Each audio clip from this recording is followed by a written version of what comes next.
আমাদের ভারপ্রাপ্ত চেয়ারম্যান জনাব তারেক রহমান সাহেব 17 বছর ধরে দেশের বাহিরে, তার উপরে অনেক নির্যাতন হয়েছে। আমাদের কুকুবাইকে এই জালিম সরকার হত্যা করেছে।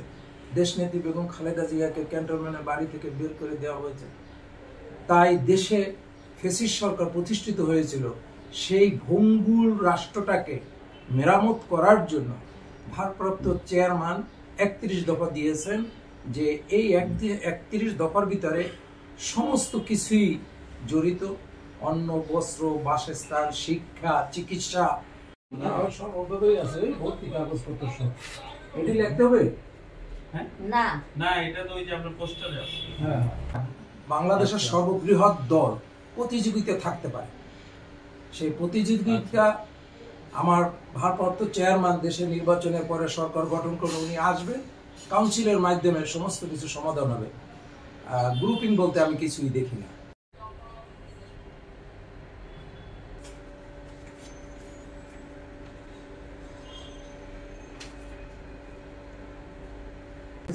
সালে আসাদ গেট থেকে র‍্যাব 2 আমাকে গুম করে একদিন পরে মোহাম্মদপুর থানা হস্তান্তর করে।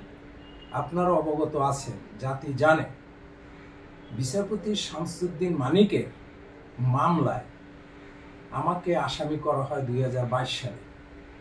আমার নিজের অফিস মোহাম্মদপুর থেকে র‍্যাব 3 রাজধানীতে তারা তুলে নিয়ে যায়। 17 ঘন্টা শারীরিক মানসিকভাবে নির্যাতনের পরে আমাকে